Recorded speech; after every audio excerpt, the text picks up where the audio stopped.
विशेष के लोग, एक जाति विशेष के लेखपाल और अधिकारी उनको बार बार परेशान करते हैं। तो बहुत सारा लाभ मिला है, लेकिन मुसलमानों ने कभी एक वोट नहीं दिया। पिछली बार भी माननीय कल्याण सिंह जी को हटा दिया था, इस बार धर्मपाल सिंह को हटा दिया, है ना। बैकवर्ड के लोग सरकार बनाते हैं, देव नहीं है, लाला रामदेव है।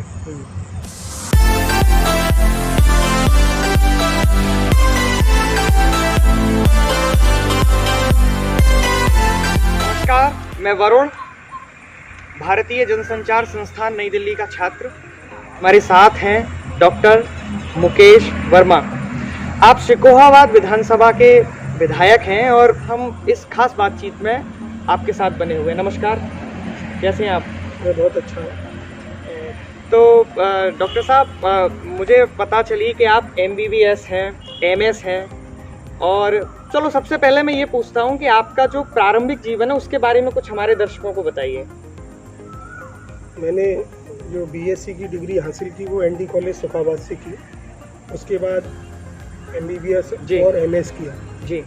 उसके बाद मेरे मन में विचार आया जी कि जो हम ये सेवाएं दे रहे हैं जी, तो मुझे लगता है कि मानव सेवा दुनिया में सबसे बड़ी सेवा है जी, लेकिन उसके ऊपर भी एक सेवा है जी, जिस सेवा की मुझे हमेशा कमी खलती थी। इसलिए मैंने अपने मन में जी ये ठाना कि मैं पॉलिटिक्स में जाकर जी जनता की सेवा करूंगा जी और पॉलिटिक्स में तमाम त्रुटियों को जी दूर करने की कोशिश करूंगा।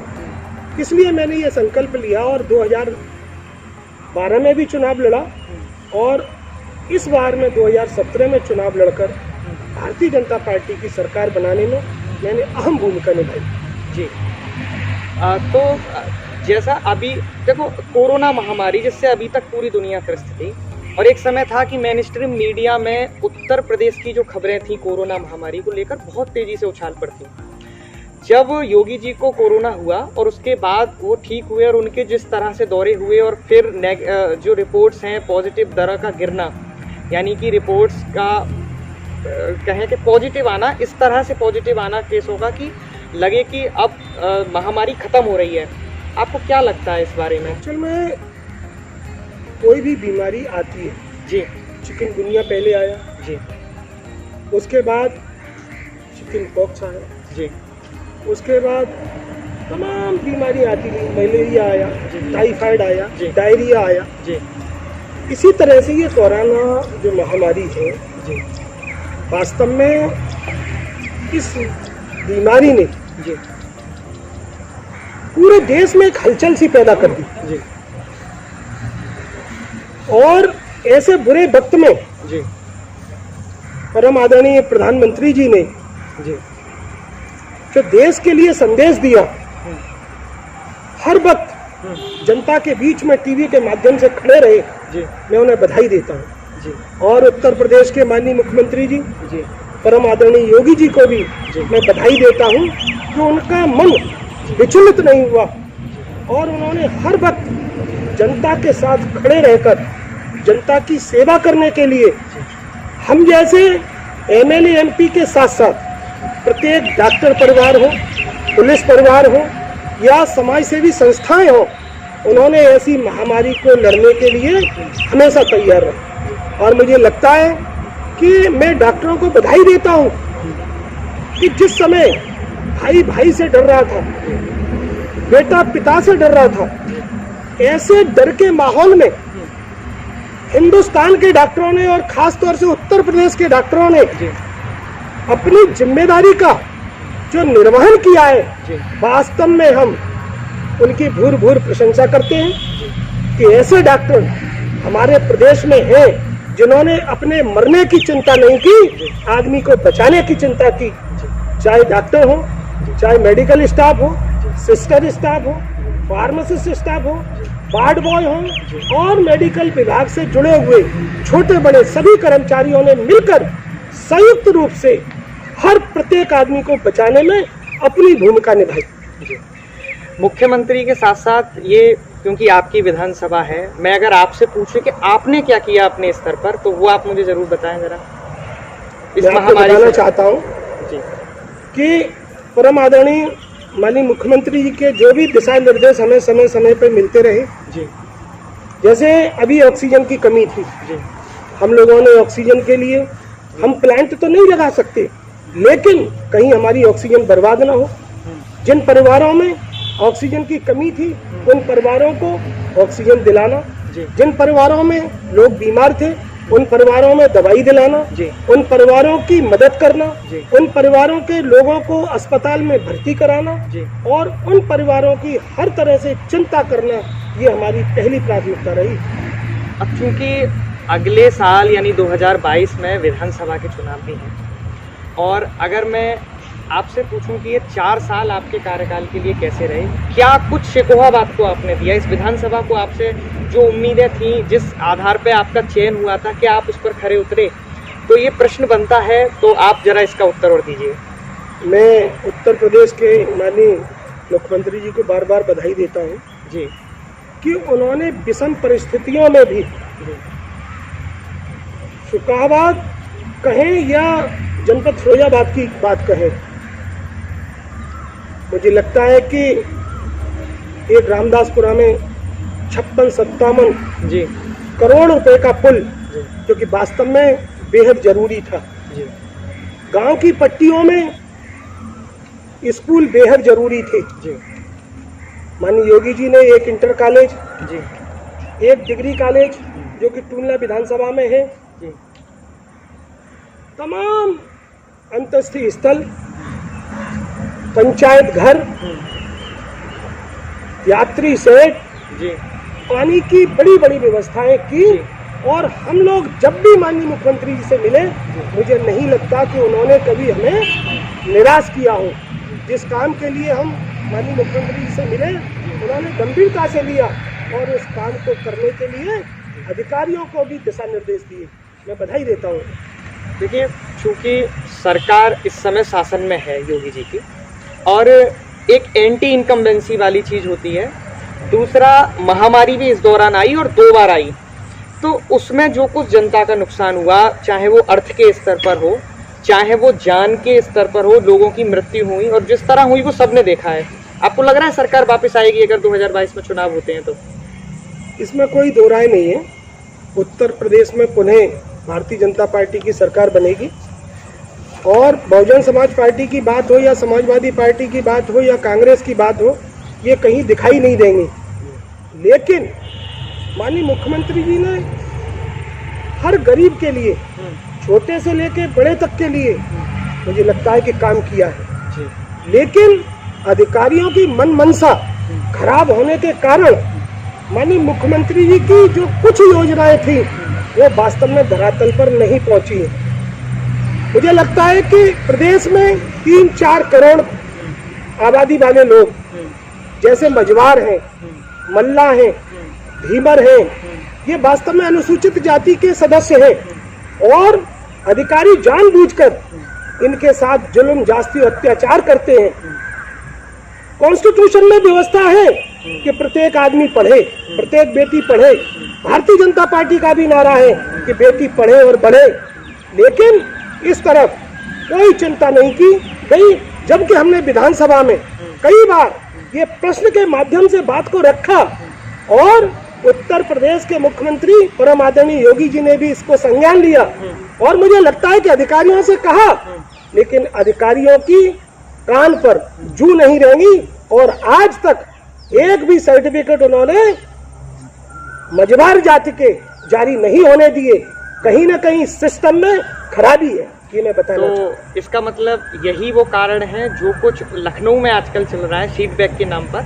खैर, मैं ये पूछना चाहूँगा कि आपने कहा कि सरकार दोबारा आएगी और बड़े आत्मविश्वास से कहा, तो अभी हाल ही में पंचायत के चुनाव हुए उत्तर प्रदेश में, और आपने देखा कि सपा ने भाजपा पर भी बढ़त बना ली और भाजपा की जो सीटें हैं वो काफ़ी कम रह गई। तो ये एक संदेशा नहीं है, ये एक लोगों का आक्रोश है सरकार के प्रति, ये अपने आप में एक लोगों का एक मैसेज है सरकार को। आप क्या समझते हैं इससे? मैं आपको बताना चाहता हूँ कि 4 भाई हो और घर में कबड्डी खेल रहे हो, जी, है ना जी, पता चला 2 भाई गिर गए, 2 भाई खड़े हो गए। जी, जी, तो ये घर का चुनाव था, घर की कबड्डी थी, जी, है ना। जी, इसमें आप प्रधानी का चुनाव था, जिला पंचायत का चुनाव था, ठीक है उन्होंने बाजी मार ली, लेकिन जब बड़े चुनाव होते हैं, बड़े स्तर के चुनाव होते हैं, तो यही जनता जनार्दन चाहती है कि हम एक मजबूत सरकार दें। लेकिन मैं पुनः आपको बताना चाहूंगा कि अगर अधिकारियों की मन मनसा खराब होगी तो दिक्कत आ सकती है, दिक्कत आ सकती है। तो आपने मतलब बड़ी सफाई से सरकार का पक्ष लेते हुए ये कहा, लेकिन एक बात और है कि जब हम किसी विधानसभा में जाते हैं और वहाँ वोटर से बात करते हैं तो उनके मन में एक बात रहती है कि जो विधायकों के पास विधायक निधि होती है उसका वो कैसे उपयोग करते हैं, ये एक अलग प्रश्न है। लेकिन मैं अगर आपसे पूछूं कि आपने उसका क्या उपयोग किया अपने विधानसभा के लोगों के लिए, तो वो आप बताना चाहेंगे?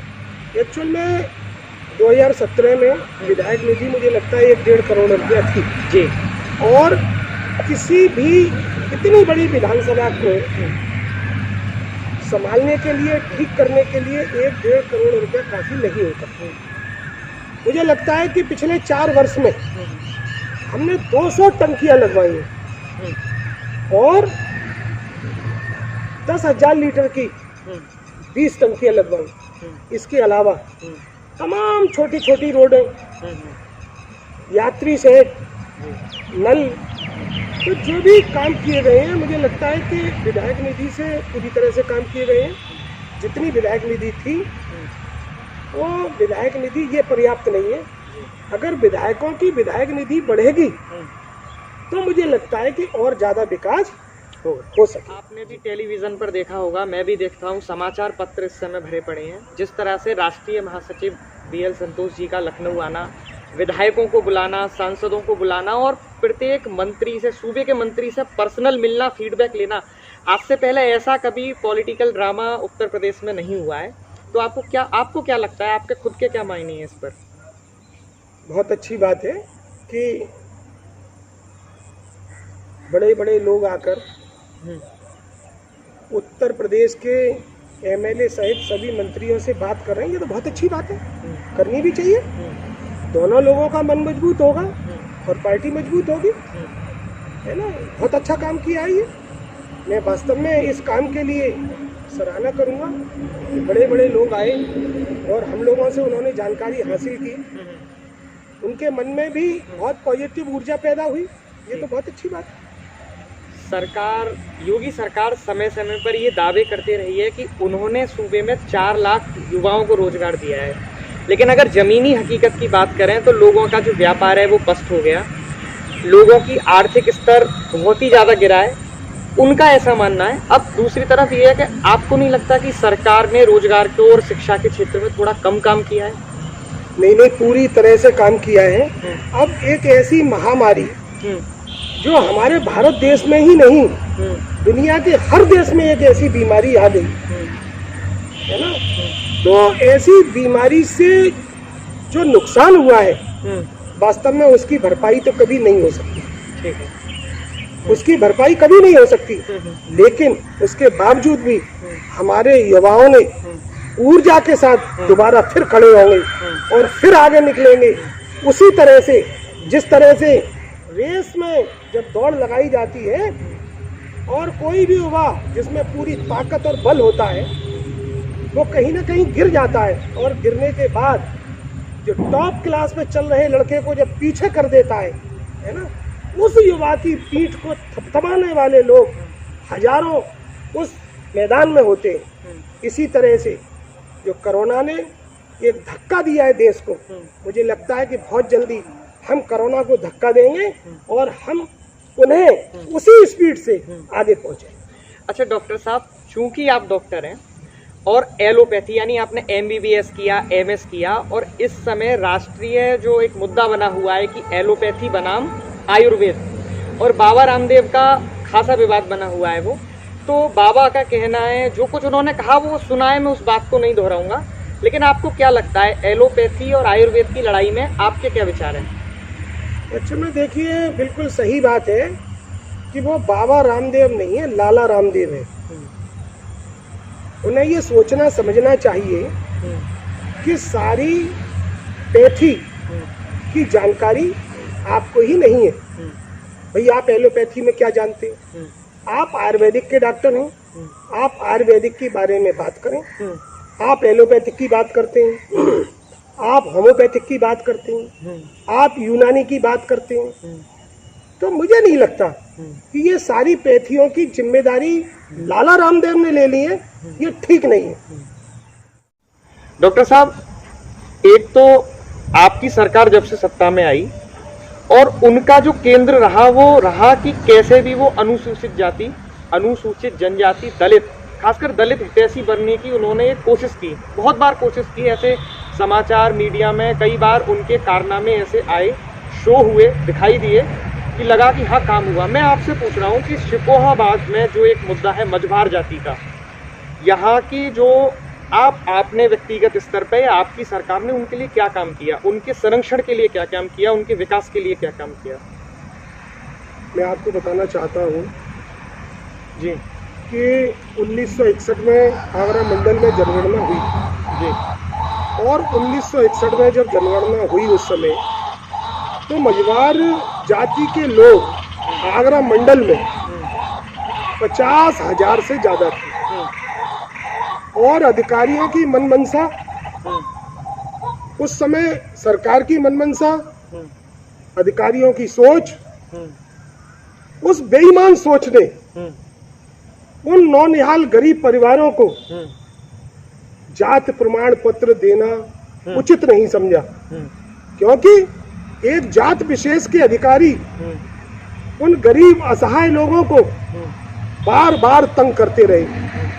और उस जात विशेष के नेता बार बार सरकार से मांग करते रहे कि अगर हमें हमारा हक मिल जाए, हमें हमारी जात का पता चल जाए, हमें हमारी जात का सर्टिफिकेट मिल जाए तो हमारे नौनिहाल बच्चे और बेटियां भी पढ़ लेंगे। लेकिन जात विशेष के लोगों ने, जात विशेष के नेताओं ने, विशेष सरकारों ने उन जातियों के जो मझवार जाति के व्यक्ति थे, जो तुरैया जाति के व्यक्ति थे, उनको जात प्रमाण पत्र जारी नहीं किए। और उत्तर प्रदेश में तुरैया और मझवार के लोग 3 करोड़ लोग हैं। उन 3 करोड़ लोगों ने ये मन में विश्वास किया था कि भारतीय जनता पार्टी आएगी तो हमारे जाति प्रमाण पत्र बनना शुरू हो जाएंगे। और उसके तहत हमने 2 बार विधानसभा में तारांकित क्वेश्चन रखा, नियम 51 से पूछा, नियम 301 में लगाया कि भाई उत्तर प्रदेश की आगरा जनपद में, आगरा मंडल में मझवार समाज के लोग, तुरैया समाज के लोग, मल्ला समाज के लोग बड़ी तादाद में निवास करते हैं और उनके जाति प्रमाण पत्र आप बनवा देंगे, अधिकारियों से कह देंगे तो उनके जाति प्रमाण पत्र बन जाएंगे। एक जाति विशेष के लोग, एक जाति विशेष के लेखपाल और अधिकारी उनको बार बार परेशान करते हैं और उनके जाति प्रमाण पत्र नहीं बनाते हैं। और अगर बना भी देते हैं तो बहुत बड़ी रकम मांगते हैं। ये मैं कहना चाहता हूँ, उनके साथ अत्याचार हो रहा है। मैं आपके चैनल के माध्यम से माननीय मुख्यमंत्री जी से कहना चाहता हूँ कि ऐसी गरीब, दलित, पिछड़ी जात के लोगों के, तुरैया और मझवार लोगों के जाति प्रमाण पत्र एक कैंप लगा के बनाए जाएं, जिससे उन जातियों में भी, उनके मन में ये जिज्ञासा पैदा हो सके कि हमने भारतीय जनता पार्टी को वोट दिया था तो कम से कम भारतीय जनता पार्टी ने हमारे जाति प्रमाण पत्र तो जारी कर दिए, जिससे उन गरीबों के बच्चे भी पढ़ लिख कर कहीं न कहीं छोटी बड़ी नौकरी हासिल कर पाए। अभी ऊपर सरकार का फीडबैक चल रहा है, मैं आपसे आपका ही फीडबैक पूछ रहा हूँ। आपको क्या लग रहा है, आपको सरकार दूसरी पारी के लिए चुनेगी इस विधानसभा में? नहीं, इस विधानसभा की जनता और इस विधानसभा का मतदाता, और आप जब जनता के पास जाएंगे तो आपके पास क्या विकास की स्कीम होगी, क्या आप उससे वादे करेंगे, क्या आप उससे कहेंगे? यही मैं कहना चाह रहा हूँ जी। शुकाबाद विधानसभा की जनता, मतदाता काम देखना चाहता है। हमने काम किया है और जो हमने काम किया है और पाइपलाइन में जो हमारा काम है उसमें मुख्य रूप से फरौल नगरिया पे एक बैराज, हमने बैराज के बारे में माननीय मुख्यमंत्री जी से क्वेश्चन के माध्यम से विधानसभा में ये बात रखी थी कि फरौल नगरिया पर अगर एक बांध बन जाएगा, एक बैराज बन जाएगा, परम आदरणीय रघुवर दयाल वर्मा जी का सपना था, और सपना नहीं हकीकत थी। देश के प्रधानमंत्री अटल बिहारी वाजपेयी जी का लगा हुआ और सटा हुआ निवास था, और अगर फरौल नगरिया पे एक बैराज बन जाएगा तो मुझे लगता है कि जनपद फिरोजाबाद, जनपद आगरा, बाह, पिनहाट, यहाँ का जो वाटर लेवल है जो काफी नीचे चला गया है, मुझे लगता है कि प्रत्येक किसान परिवार, ऐसे किसान परिवार जो पत्थर को चीरते हैं, धरती को चीरते हैं और उसमें देश के लोगों के लिए गेहूं, चावल, मक्का, चना, जौ ये पैदा करते हैं, ऐसे किसान अन्नदाताओं को बल मिलेगा, उन्हें पानी ऊपर मिलेगा, ये मैं बताना चाहता हूँ। अच्छा, जब जब भाजपा की सरकार सत्ता में आती है, उत्तर प्रदेश हो या कोई दूसरा सूबा हो, अल्पसंख्यक यानी कि मुस्लिम जो वर्ग है वो असंतुष्ट रहता है। योगी सरकार पर भी यदाकदाई आरोप लगते रहे हैं कि उन्होंने मुसलमानों के साथ इस सूबे में कुछ खासा काम नहीं किया, खासा उनका विकास के लिए कोई काम नहीं किया। आपका क्या मानना है कि वाकई आपकी सरकार जो है मुस्लिम विरोधी है या फिर एक समान राज्यों के तौर पर काम करती है? मैं बताना चाहता हूँ कि जब जब भारतीय जनता पार्टी की सरकार बनी है तो मुसलमानों को तो बहुत सारा लाभ मिला है, लेकिन मुसलमानों ने कभी एक वोट नहीं दिया, उसके बावजूद भी मुसलमानों को बहुत फायदा मिला है। लेकिन जो लोग सरकार बनाते हैं उनका बहुत भारी नुकसान हुआ है। पिछली बार भी माननीय कल्याण सिंह जी को हटा दिया था, इस बार धर्मपाल सिंह को हटा दिया, है ना। बैकवर्ड के लोग सरकार बनाते हैं और जब भी भारतीय जनता पार्टी की सरकार बनती है तो भारतीय जनता पार्टी के बड़े लोग बैकवर्ड के जो मंत्री बनते हैं, जो एमएलए एमपी होते हैं, उनको हटा देते हैं। ये हमारी भारतीय जनता पार्टी की एक क्वालिटी है और ये क्वालिटी मेंटेन रहेगी। कोरोना महामारी अभी निकल कर गई है, आपकी विधानसभा में भी बहुत सारी चीजें ऐसी रही होंगी जो आपको दुखी करती रही होंगी। सामान्य सी बात है कि जब ऐसी महामारी आती है तो एक मानव के तौर पर हर किसी को दुख होता है। आप अपनी विधानसभा के लोगों से कोई खास संदेश देना चाहते हैं, कोई बात कहना चाहते हैं तो जरूर कहिए।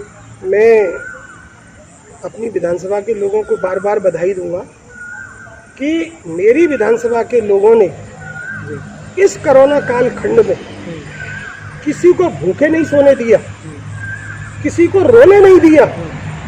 मेरी विधानसभा के लोग हमेशा घर परिवार सहित, गली मोहल्ले सहित, गांव तक लोगों ने सेवाएं की हैं। मैं अपनी विधानसभा सहित फिरोजाबाद जिले की प्रत्येक जनता को बधाई दूंगा कि ऐसे कोरोना काल खंड में भी उन्होंने हर परिवार को अपना परिवार समझा और जिन परिवारों में इस कोरोना ने दिक्कतें खड़ी की उसको भी उन परिवारों को भी उठाने के लिए जनपद वासियों ने संदेश लिया है। और मुझे लगता है कि जिन परिवारों में आदमियों की कमी हुई थी उन परिवारों में पुनः उसी तरह से उमंग आएगी, मैं ये दावे के साथ कह सकता हूँ। बहुत बहुत धन्यवाद डॉक्टर मुकेश जी, आज इस बातचीत में इन्होंने अपने अनुभव साझा किए। तो नमस्कार, आशा करता हूँ आप सभी हमारे चैनल मॉडर्न धर्मा को सब्सक्राइब करेंगे। आगे ही ऐसे इंटरव्यू देखने के लिए हमसे जुड़े रहिए।